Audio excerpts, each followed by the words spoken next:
here is Ticky Fullerton on Your Money. Hello there, I'm Ticky Fullerton, every night bringing you a full hour of the very best in business coverage across the nation and internationally, especially where business and politics meet. Coming up, more mayhem in Britain sees the pound fall to a new 20-month low as Prime Minister Theresa May pulls today's vote on the Brexit deal. All the latest insights from David McCredie, CEO of the Austrade British Chamber of Commerce. Will Australia build a lithium valley that will deliver new value-adding manufacturing sector to pull the nation into the battery boom? Resources Minister and Minister for the North kicks off the lithium lovin'. Our interview with Matt Canavan coming up. And just to keep your brain sharp, what do we make of the new push for a change in the tax system from taxing company profits to taxing cash flows? An opportunity to hit up the big tech and the big banks, or just all too hard? We ask Industry Super Chief Economist Dr. Stephen Anthony. Well, if I were you, I wouldn't be starting from here. That's the very old Irish joke, isn't it? Although maybe it came from somewhere else.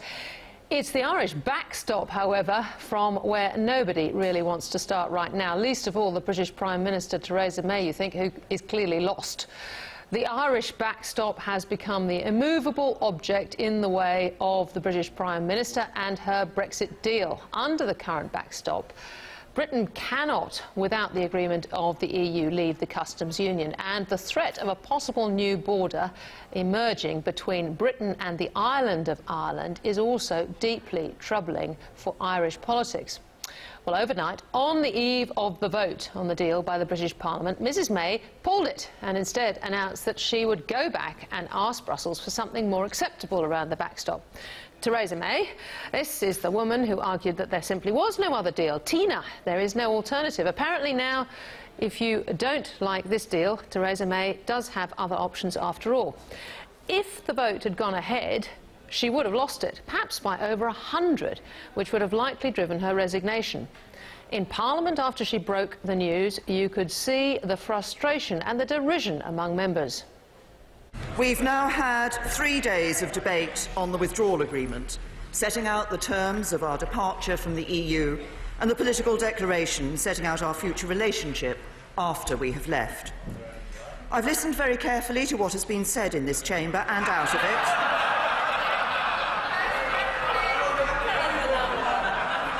To what has been said in this chamber and out of it by members from all sides. From listening to those views, it is clear that while there is broad support for many of the key aspects of the deal, on one issue, the Northern Ireland backstop, there remains widespread and deep concern. The government has lost control of events and is in complete disarray. Well, the question now is, having kicked the whole thing back to a parliamentary vote on January the 21st, what recut can the Prime Minister actually deliver? Well, Donald Tusk, President of the European Council, one of the friendlier continentals, has said no way to a renegotiation of the Brexit deal, and specifically no way to a renegotiation of the Irish backstop. The problem is the current backstop is why the British Parliament was going to vote Mrs May's deal down. Yet another fudge, like the addition of some warm words from Brussels. The EU won't really prevent Britain from leaving at the end of the transition period. That won't be enough. Moreover, to suggest that such comfort would be enough surely ranks with the sort of comfort Mrs May gave about the contents of the British legal advice on the backstop, advice that she withheld from Parliament last week and which, in the end, government ministers were shockingly found in contempt for the first time in British history.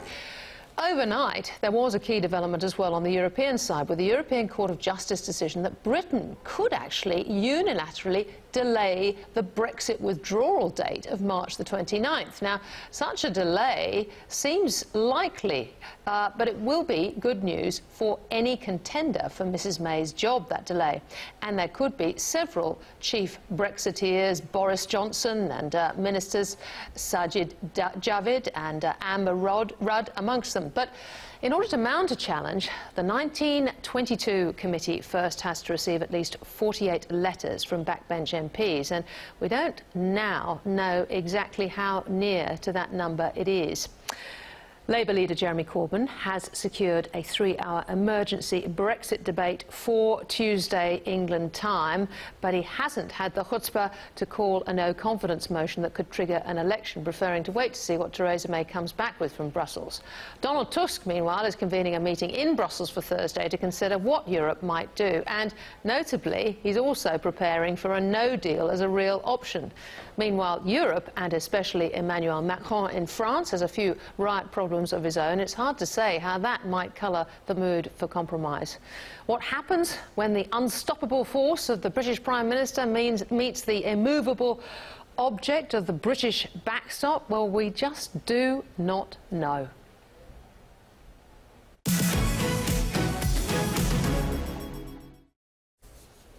Well, let's come back to Australia, the relative calm of Australia. Now, ASIC and Westpac are set to face off in court next year after a judge rejected a $35 million settlement proposal between the two entities. ASIC alleges that Westpac breached responsible lending laws by using spending benchmarks to access borrower capacity, as opposed to real living expenses. Westpac had agreed to settle without admitting any wrongdoing, but this was rejected today by the judge, who said it wasn't clear whether the bank had actually broken the law.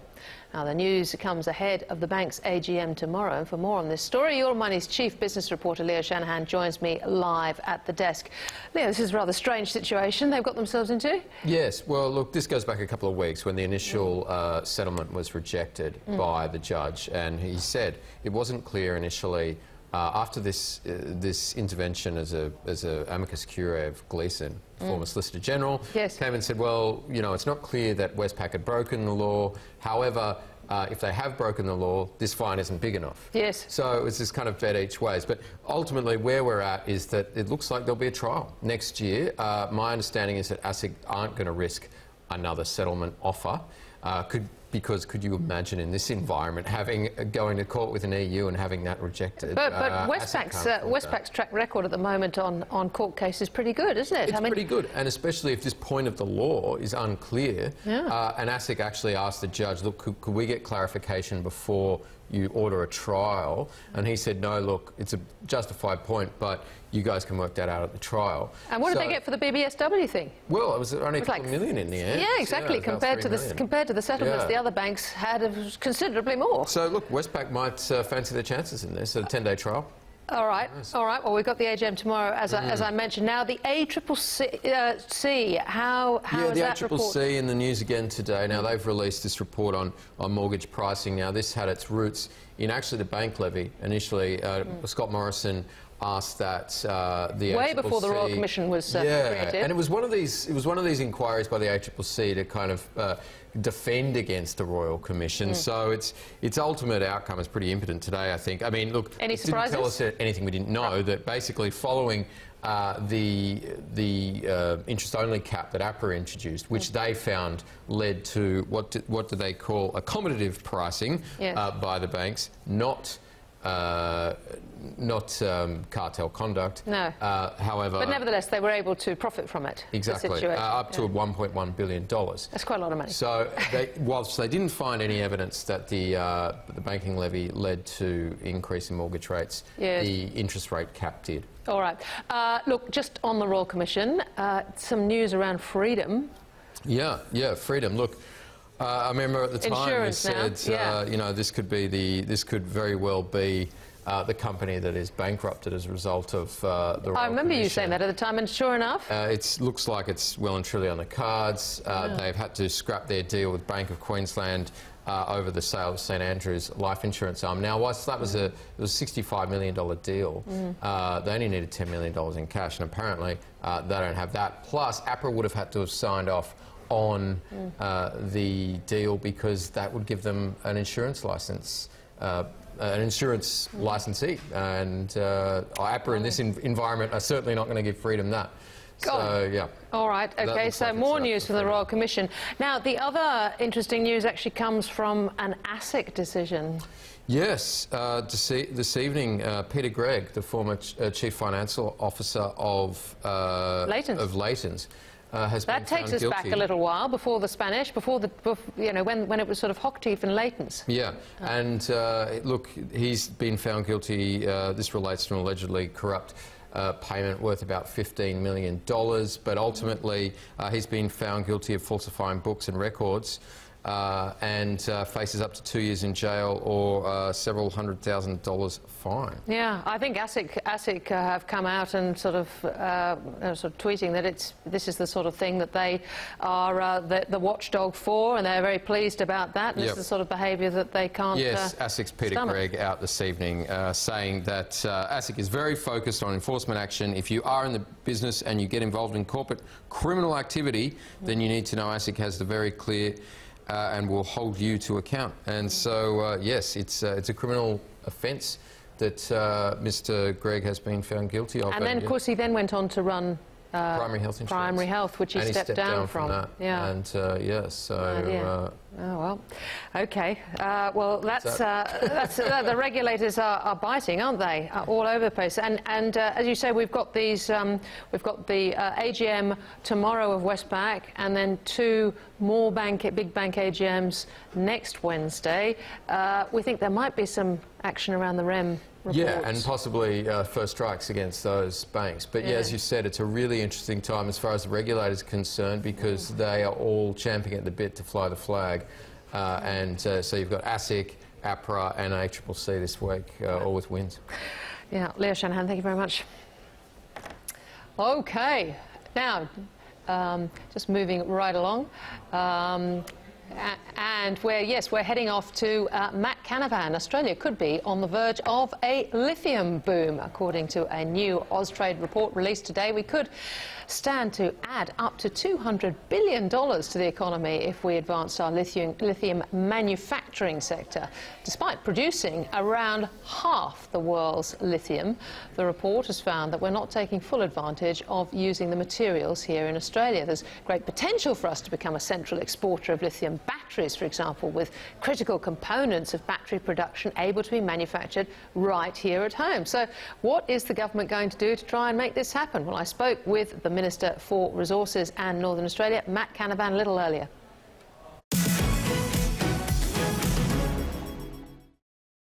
Matt Canavan, thanks for joining me. We've spoken to lithium miners this year, Neometals, Galaxy and, of course, Lithium Australia's Adrian Griffith. Is this the lithium valley that the sector's hoping for? Well, look, I certainly think our prospects to develop lithium projects are very strong here in Australia. We've achieved a lot as well. In the last 8 years, our exports of lithium have tripled. We're the world's largest producer and exporter of lithium now. The challenge for us and some of the companies you've mentioned, like Lithium Australia and what have you, the challenge is to continue to attract investment, to expand the industry, and also to expand the opportunities through the lithium supply chain. So it's fantastic today with Austrade releasing a report promoting the opportunities in lithium to the world, and the federal government's developing, it's all part of a broader strategy the federal government is developing to attract investment into the lithium sector, but also more generally into critical minerals like rare earths as well. Now, Adrian Griffith has said that we currently have the tiger by the tail. To truly evolve, we need not only to protect our lithium exploration, our mining, but adopt world-leading technologies to transform mineral concentrates into lithium-ion batteries. What's the government doing to help here? Well, we're doing a number of things already, Ticky, and as I say, we're wrapping all of these initiatives up into a broader strategy that I'll develop, or I am developing, with the Minister for Trade and Investment, Simon Birmingham. One of those is what we've just spoken about, that is promoting the investment opportunities for the lithium sector overseas through Austrade. Another is direct support to specific projects to open up new opportunities. So under my portfolio, the Northern Australian Infrastructure Facility has provided assistance to Pilbara Minerals to get its Pilganguru project, lithium project over the line. That's to help build some roads to access that new mine and open up that opportunity. And we are also working with the Battery Minerals CRC. That's a research and R&D initiative that has been shortlisted potentially for CRC investment. That decision will be made early next year.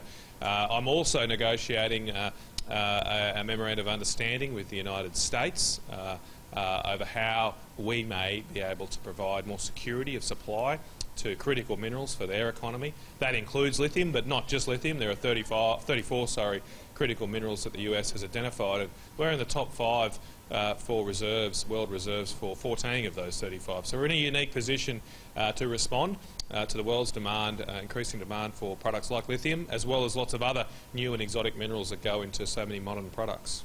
So you're well developed in terms of talking to the Americans. Obviously, that supply chain is so important. I think WA commands over 50% of the global lithium mining market. But again, when it comes to value adding, is that what you're also talking to the Americans about? Well, that will be part of that discussion because, of course, at the moment, a lot of that processing ends up in other countries, in third countries. Before it might end up in final products to the United States or to Europe. We do think that there is not just a push from a security perspective, but also from an ethical supply chain perspective for, if you like, vertically integrated supply chains.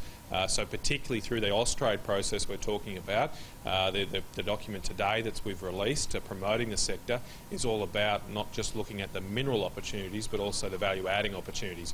So we're uniquely placed, as this Austrade report shows, that we have a higher share of all the component minerals that go into a battery than any other country in the world, including China.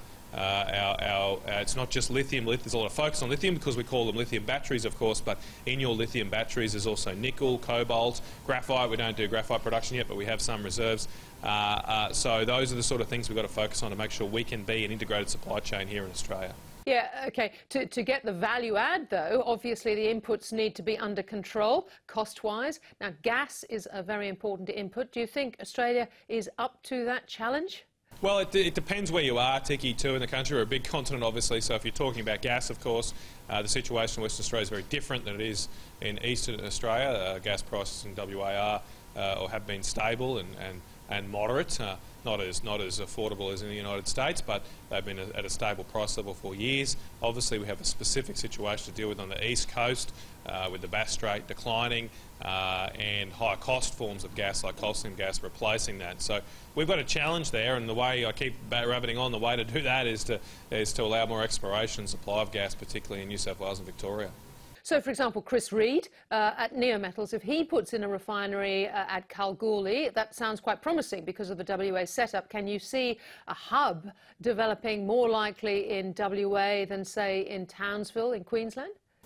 Oh, look, I don't want to make firm predictions on matters like that for the long term because this will play out over the next decade or so things can change and develop. But certainly at the moment we're seeing that interest focused on Western Australia from a lithium perspective. As you mentioned, all of our lithium production is in Western Australia, so we're attracting significant investments in the next part of the supply chain to lithium hydroxide from the lithium ore, and that's of course concentrated in Western Australia. But there is interest in North Queensland as well, because in North Queensland, in the Northwest Minerals Province, there's significant reserves of nickel, of cobalt and some of the other components that go into battery production. So there's a proposed project in Townsville to make batteries. We're supportive of that. That's going through a feasibility study at the moment. And there's another mine, Australian Mines have got a project with SK Innovation from South Korea to supply a nickel sulphate to battery production, again furthering the value-added chain. Minister, suggestions, I think, in the Financial Review this morning that there might be a big international investor about to make an announcement ahead of Christmas. Can you give us any colour on that? Look, no, I'll have to leave that to the investors, sorry, Ticky, but you know, there's a lot of exciting things happening here. The federal government's fully supportive, working with state governments as well, working closely with the Western Australian government on their lithium strategy.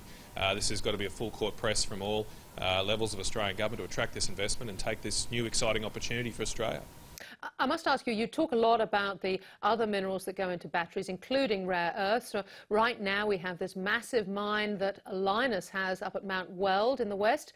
Amanda Lacaze finds herself in a very sensitive situation up there in Malaysia with the government playing to a domestic audience about the future of the processing plant up there. What do you make of that situation? Well, look, we're just working with Lynas. I've met Amanda a number of times to discuss the situation, and I know they're working closely with the Malaysian government to ensure that their operations continue. You know, the advice to me and the reports I've seen on this is that Lynas is always found to be in compliance with the domestic regulations, not just from Malaysian reviews, but also reviews that have been done from international bodies as well. It's obviously a matter for the Malaysian government to regulate manufacturing facilities in their jurisdiction, just as it is for our government. So we'll just continue to work with the Malaysian authorities. I welcome the report that's been released. Obviously, we're still working through that, but it seemingly has, again, concluded that Lynas is complying with the law there, and we'll continue to work with the Malaysian government to support Australian investment overseas as well as here in this country.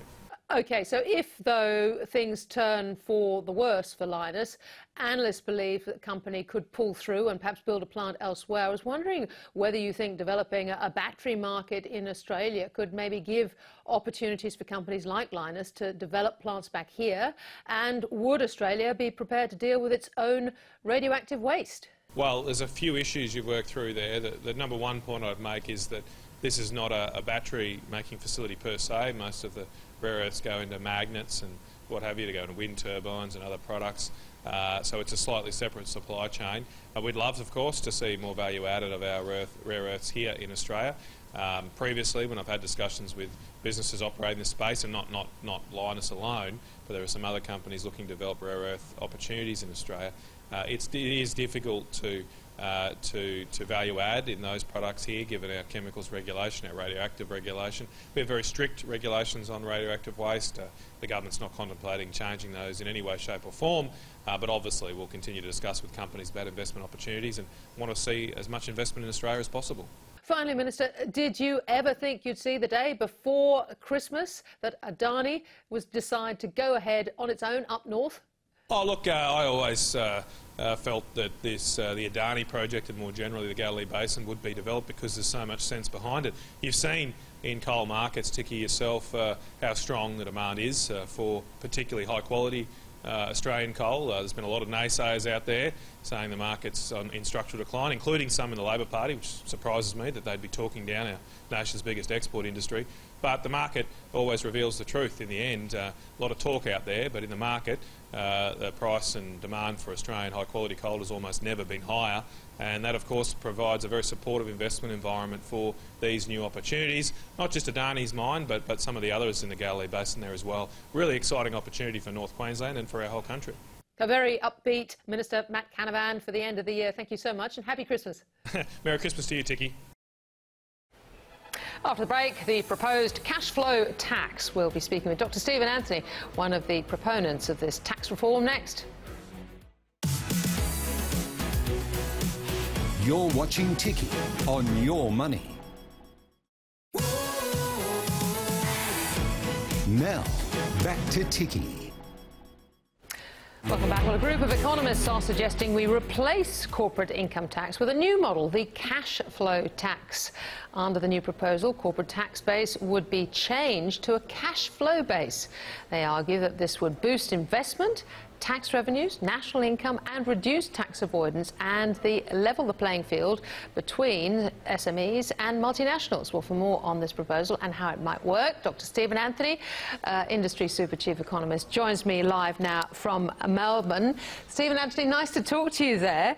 So just explain to me what you can offset with this cash flow tax, because that, I think, goes to the heart of it, where you, at what level you impose the tax and what can be offset against it. Absolutely, Ticky. So just to put it simply, take your company tax as it now exists for non-financial corporations, and those corporations would no longer be able to deduct interest, depreciation, nor related party services, especially related parties from overseas, but they would be able to fully write off all their capex up front. Right, and you see this as a good idea because in the same vein as sort of instant asset write-offs and that sort of thing, it should stimulate investment? More than that, even, what it does is it equalises the before and after tax rates of return on business assets. What that means is that that tax no longer is an issue in terms of the investment decision-making process. Right. And the fact that you can carry forward losses or trade losses with other firms means that you're not subject to the same cash flow constraints up front that you would be in, for example, normal greenfield investment projects. Yeah. So what this potentially would augur in is, a new age of greenfield investment in this country. And what it does is it says to foreigners, if you want to operate in Australia, you need to add value here. You can't just charge us for, related party infrastructure, intellectual property, debt and all sorts of things. You actually have to operate here. And that's the genie in the bottle. That's the thing that we need to unleash in this economy. Right, exactly. And of course, this is levelled unapologetically at the big tech companies who've been exploiting this situation for some time. But it also would somewhat hit the big banks, you'd think. And I suppose the thinking is, well, politically at the moment, why not? No, Ticky, this isn't levelled at the big banks. So under our proposal, wouldn't they take it on the nose a little bit? Under our proposal, they actually are better off.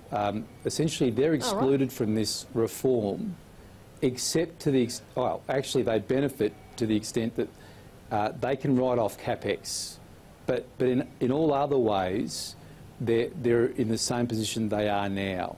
So, but in terms of debt funding?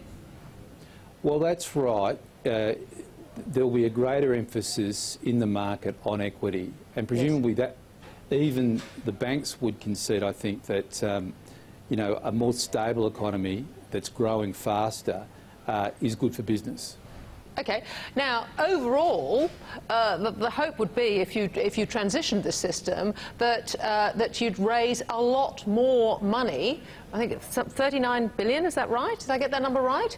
That's right. So depending on how you model it, yes. Ticky, we're talking about 25 to say $40 billion in additional revenue at the 30% rate, or plenty of scope for tax cuts. Yeah, so my question is, if this is supposed to be a fantastic stimulus for the economy, whoa, you're taking quite a lot out from corporate Australia. If you're going to net 40 billion a year out from corporate Australia, how is this overall a stimulus?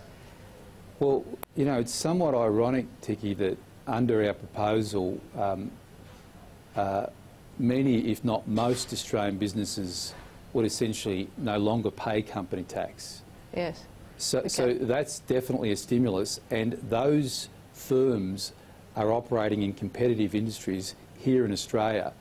Well, what's occurring here is economic rent is being taxed properly for the first time, and we are closing the tax avoidance net that's been created by sort of tax advisors around the world, yes. and clawing that revenue back. Okay, so I think, look, it's the likes of yourself, Ross Garnaut, Craig Emerson, John Fairbairn, very, very eminent bunch of economists you all are, and it sounds like a really great idea. I think Innes Willox sums it up for me. He says it's great on paper, but one of the challenges is if, say, Australia went it alone on this, one, it's a complicated transition, but secondly, we'd be the only country doing it in a sort of global tax and accounting system that we've now set up in the world. Yeah, so normally that would be a concern, Ticky. I can promise you the whole OECD would look at this, the OECD economies, and say, you know what, that's exactly how to run your tax system. That's exactly spot on. This essentially is the proposal of the congressional Republicans under Paul Ryan. Mm-hmm. Somewhat ironically, and President Trump said, no, let's just cut the rate and leave it the way it is. But theoretically speaking, this is major microeconomic reform. Great for the country, and it will be a shining light to other nations as to how to deal with the digital disruption that is really, you know, disrupting our supply chains here and reducing our revenue base. Stephen Anthony, thank you so much for sharing with us. It's a really interesting idea, so we'll see how it travels. Thanks a lot. Appreciate you giving us a run, Ticky. OK, now after the break, Theresa May. My goodness me, she hits the brakes on Brexit. We'll get some analysis from CEO of the Australian British Chamber of Commerce, David McCredie, next. This is Ticky on Your Money, covering the big business stories.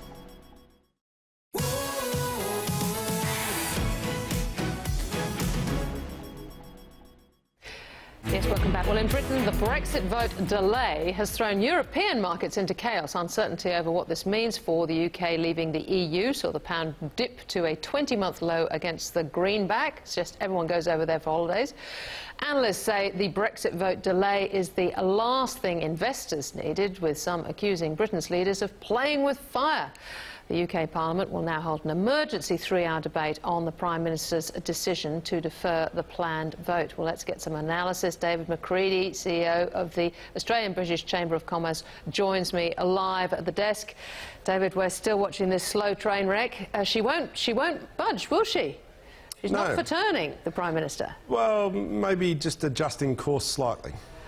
OK, well, I've talked about, you know, an unstoppable force in the Prime Minister meeting an immovable object in the Irish backstop. She's going over to Brussels. Donald Tusk, who runs the European Council, he says there's no way we're going to renegotiate Brexit. There's no way we're going to specifically renegotiate the Irish backstop. What can she bring back? I don't know, is the short answer. I'm not sure anybody knows. Anybody who thinks they know is probably not telling the truth, to be quite frank. Yes. It's sort of Donald Rumsfeld territory. Yeah, no, indeed. Look, I think the reality is where we've moved now is into really unchartable territory. It was very clear a week ago that this was the deal and there wouldn't be any moving on the deal from the EU side, and now she's trying to get them to move. But even if she got them to move, and the talk is that there would be some sort of more soft, warm, fuzzy language around the Irish backstop, in other words, particularly trying to get yourself out of the deal if at the end of the transition period Britain says, right, we really do want to go, but there's some disagreement. Europe, you know, under the current backstop, has a say there, and you can't unilaterally, as Britain, leave. Now, even if Donald Tusk were to offer, or the EU were to offer, some warm, fuzzy words that said, "Oh, look, we're not going to do that. We want this to work properly, and you'll have in good faith," or la la la. Surely the British Parliament is not going to accept that. That's what the legal advice fracas was all about last week. They didn't trust the Prime Minister then.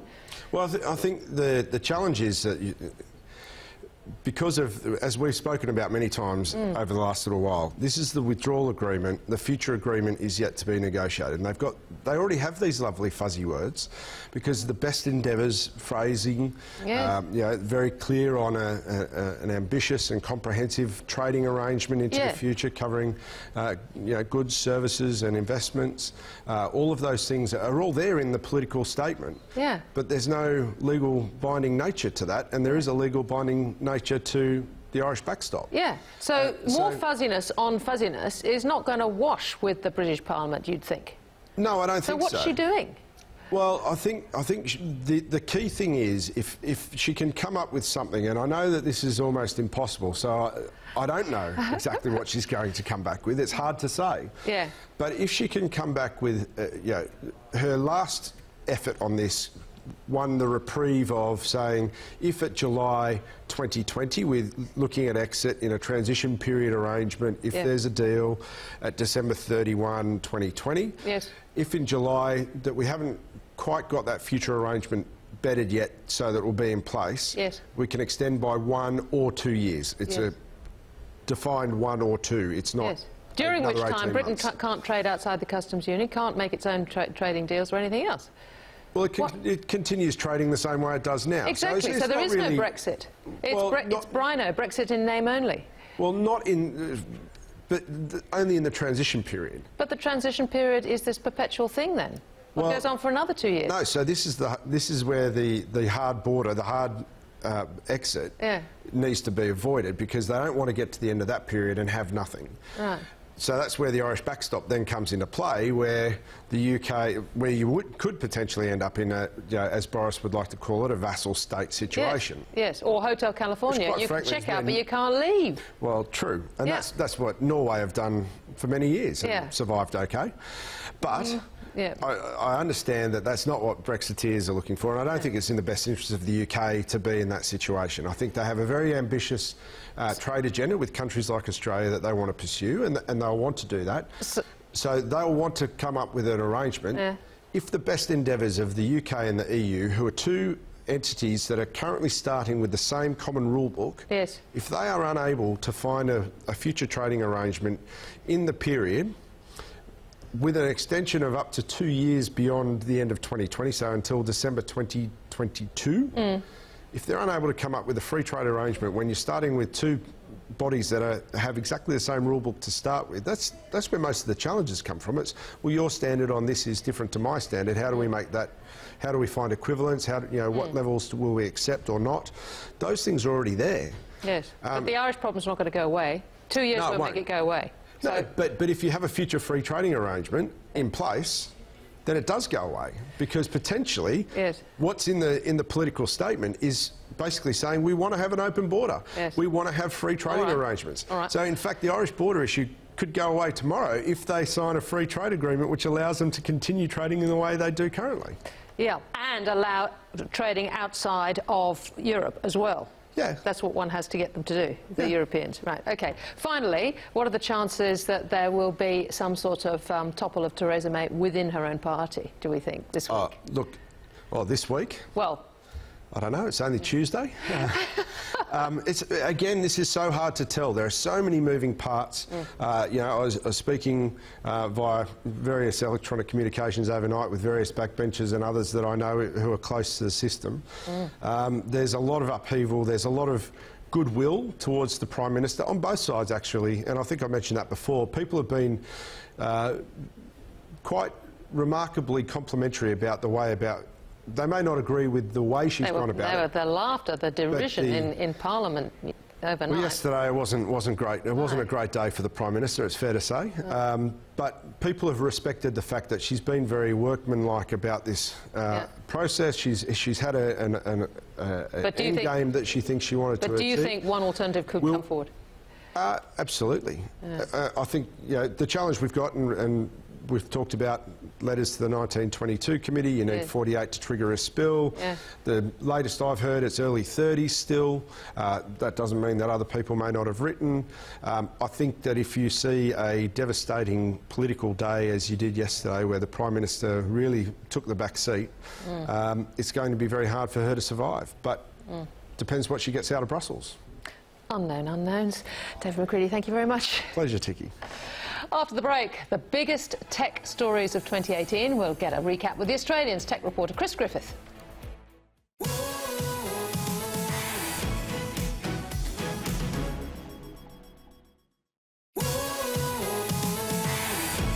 Now, back to Ticky. Welcome back. Well, Canada's Trade Minister has said ties between the nation and China are strong enough to withstand the fallout of the arrest of Huawei CFO. Jim Carr played down the developing rift between the two countries during a stopover in Vancouver, saying, in sophisticated trading relationships there will be difficult moments. We're confident that the relationship is so important and at so many levels that it will continue. China summoned Canada's ambassador in Beijing to explain the arrest of Meng Wanzhou over the weekend, accusing the Canadian government of violating an agreement to speedily inform the Chinese consulate of the tech executive's arrest. The US is seeking Meng's extradition to face multiple fraud charges relating to alleged breaches of the US and EU sanctions against Iran. Well, now, look, it's been a very big year for Huawei and a very big year for the tech sector in general. Here to recap it all, the Australian's tech reporter, Chris Griffith, who joins me live at the desk.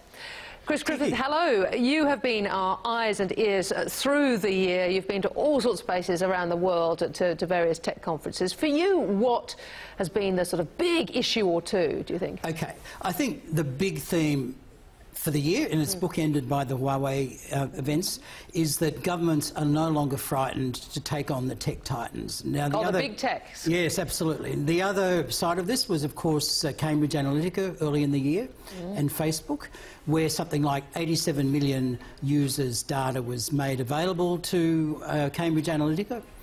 And we saw those amazing Senate hearings with Mark Zuckerberg. It's hard to think that that was actually this year, isn't it? It seems longer ago than that, but that all scrunched into this year. So we came right from Cambridge Analytica, as you say, Mark Zuckerberg in agony, really. That's right. Right the way through this awareness about fake news and privacy. And it spilled over with the Trump campaign, of course, to, you know, the news sources on Facebook, on social media and so on. And we've seen more recently the US government having no compunction to seek the arrest of the CTO of Huawei. All right, well, I'll come to Huawei in a minute, but going back to this awareness around FANG, around the big tech companies, it was then actually the Australian government that asked our regulator, the ACCC, to do a review into the impact of big tech on traditional media, and that's kind of a first, isn't it, in the world? I think so. I mean, the one area, one jurisdiction which has been very active in terms of Google, and that has been the European Commission, where they've been concerned more about Google's dominance and using that dominance to force other services off their devices. And they've had this huge fine, I think it's several $billion in Europe. But we're seeing Australia go down, you know, a similar path in saying to Google, should Google automatically be able to put their apps on Google devices, seeing that it's Google Android devices are the most prolific in the world in terms of sales. And we've sort of come to the end of the year with the draft recommendations from Rod Sims at the ACCC saying, look, no, we need a watchdog, we probably need an ombudsman, so it'll be really interesting to see how that develops.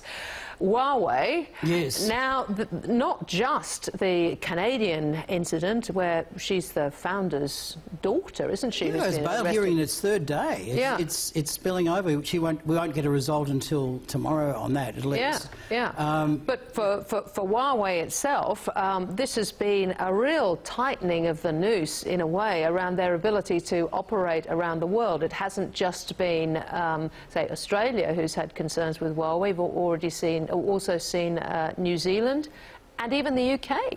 Yes, the revamped British Telecom in the UK, of course. We haven't seen Britain make a blanket statement about it, and interestingly Canada as well. But what this might end up doing is dividing the world's 5G telecommunications into two. You know, the first world countries, if you like, and the Five Eyes nations in one group, and some of the developing world that will take a cheaper and pretty good communications from Huawei and just ignore the risk. And you think the Five Eyes, the keenness to get Huawei out of Five Eyes, might be behind the US pressure on the Canadians over the arrest of the Huawei CFO? It has been a 3-year Justice Department actual investigation, but we've seen it really ramp up in the last year or so from earlier this year. And the arrest warrant goes back to August. It was kept under wraps from there. All right. So, but yes, I think so. Briefly over the year, you are our gadget man. What are sort of most exciting or great products that have happened over the year? Well, I was thinking about this, and I thought smart speakers are really important because they're kind of invading the country. There's been 1.5 million Google Homes and Amazon Echoes. Really? And personal assistants. Have you got one? Do you use one? Well, being a tech journalist, I've got about 10. Well, there's several in the room that compete with each other, you know. I'm too scared to have. There's enough people in my household. I don't need one of them as well. But they are game changers, aren't they? Yeah, well, there's research coming out saying that there's been a 200% growth in 4 months, and there's an intention in Australia, 1 in 3 to buy one within the next 12 months. Okay. So it's going to be enormous take-up, and they're not just audio speakers now. We've got Google Home and that. We've got them on displays as well. Yeah. So. And going forward next year, what are the exciting events that we should look forward to? Okay, well, I'm very lucky to be one of the 180,000 people around the world going to the Consumer Electronics Conference in Las Vegas in the second week of January. It's the world's biggest. There's something like 180,000. Well, that's journalists, people within the tech community, analysts. So, you know, we see the latest in particularly driverless technology, robotics, artificial intelligence, and of course we'll see more 5G devices there. In driverless technology, not only are we only going to see taxis that are going around Las Vegas where you can be in driverless taxis, but I'm told... That'll happen in January. Yes, yes. Humanless trucks. I mean, trucks with no one in them at all. We've seen that, I guess, rolled out in northwest Western Australia, but on private roads by Rio Tinto and that. But the idea is soon, not only will you have driverless cars, but you'll be driving along there and there'll be maybe trucks, big trucks with no one in them at all, driving along the road with you. Yeah, I think there was a movie called Duel. Was it Duel with the driverless truck? Do you remember that? It'll be all over. It'll be all over. I mean, I think the big thing with driverless technology will be people adjusting to this and exactly concerned about their safety. So I think it will play out over a number of years. And so important, obviously, in the mining industry for Australia. Sure. Yeah. What a fabulous year ahead. Chris Griffith, thank you so much for setting it up for us. Terrific. Moving to markets now, and the ASX 200 closing up just under 0.5%. Let's discuss the market moves. InvestSmart's Evan Lucas joins me live from Melbourne. Evan, tell me a little bit about the market today and what's impacting things. Look, it finished up positive, Ticky, which is relatively impressive considering, look, last night the US markets did swing right around. So have a look at the Dow. It moved through almost 600 points, was down 508, finished up around about 56, 57. So we did get a decent lead in. We were fighting that sort of green on screen all day. So as US futures opened up, they finished and started to point lower. You then had more and more fallout from what's going on inside Westminster, and that also clearly filtered into our trade throughout the day. All of that sort of culminated in there. There was, and probably finished off at around about 3:30, 4:45, there was also news out of Washington that Steve Mnuchin, Bob Lighthizer and Li Shu, which is their finance negotiator from China, are all on the phone at the moment negotiating a new US-China relation deal. So that was seen as a fairly big positive and actually gave us a tiny kick right at the end. So there's a lot going on internationally that unfortunately is filtering into our market. Wow, OK. And here in the domestic market, of course, we had that bank report out. Did that have much of an impact, do you think? Yeah, look, it probably came yesterday. At the moment, it's not just around what's going on with that report, also what came out from the OECD yesterday around the housing market in this country. It's the bond market. That was a very down report, wasn't it? Yeah, it was a bit catastrophe. I think that's the way to probably put up there. It's overdone, and look, that's again, the opinions around this and the rumours and innuendo in housing is quite large. So I think you need to take a lot of this at the moment with a pinch of salt. Yes. Tomorrow will be very interesting, and the reason I say that, consumer confidence will be lower, there's no doubt about that, but consumer confidence around housing is at the highest level it's been in 2 years, and that was through October and November. So if it continues again in for the December month, that's quite an interesting sort of difference. Market to markets, if buyers believe they can buy, that puts a floor. But more the question, the bond market's playing out here, and if you look at the correlation between bank performance and bond performance, they're very closely linked. So bonds at the moment are falling, banks are falling, yields are going up. So that is probably the better way to look at why Australian banks and realistically globally banks are under a lot of pressure. Right, and what about NAB's business confidence? Yeah, as expected, it was negative. And now it's below average too. So that's the other thing. It's still actually positive. So conditions fell about 2 basis points to 7. Confidence fell by 3 basis points to 2. So they're still actually above. But the long-run average in confidence is about 7. So we're now seeing business starting to really get swept up in market movements, rumours around possible recession in the US in 2019, 20. All that kind of material is weighing, and that would suggest that business next year is likely to start tightening its belt. So that's the unfortunate part around this, and that's what they showed. There are parts of it that were really negative, and retail was the clear takeout, which everybody was highlighting today. The caveat I had to that, retail's been negative for 12 months, so this isn't new, and it's the battle between bricks and mortar and online, and the survey that NAB has is mainly to bricks and mortar, and they're the ones feeling the most amount of pinch. If you look at online, they're actually a little bit more optimistic, and that's not surprising considering that their growth is double digit, and it's double digit in around the 20 to 30% per annum rather than just sort of in the teens. So there is push-pulls to that figure as well. Briefly, the pound taking a pasting. Any comments on Brexit? Yeah, they were really... Everybody expected it to be a negative because tonight's vote, although it's been cancelled now, was expected to fail. It's more around the fact the reason the market reacted so violently downside is that it sounds like the ability to actually negotiate any deal before March 29 now looks a lot further. So she was expected to fail by maybe as much as 25 MPs.